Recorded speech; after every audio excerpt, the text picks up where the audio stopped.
If you don't know where your money goes every month, the 50-30-20 budget rule can completely change your financial life. This simple method helps you control spending, save consistently, and reduce financial stress without complicated calculations. The idea is very easy to understand. You divide your income into three clear parts: 50% for needs, 30% for wants, and 20% for savings and debt repayment. The first 50% covers essential living expenses like rent or housing, groceries, utilities, transportation, and basic insurance. These are the costs you must pay to live and work. The next 30% is for lifestyle choices.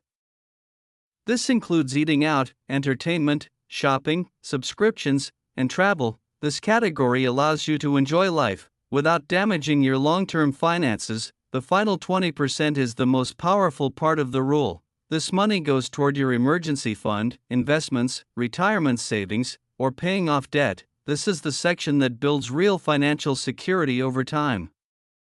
You don't need to follow the rule perfectly on the first day. Even saving 5% or 10% is a strong beginning. What matters most is staying consistent every month. The reason the 50-30-20 rule works so well is because it keeps spending under control, forces regular saving, reduces money stress, and creates long-term financial stability. Simple systems are easier to follow for years. Remember, financial freedom does not come from one big decision. It comes from small, smart habits repeated every month. Start using the 50-30-20 rule today, and your future self will truly thank you. For more simple money guides, visit growyourwealth.com and subscribe for weekly videos on saving, investing, and financial freedom.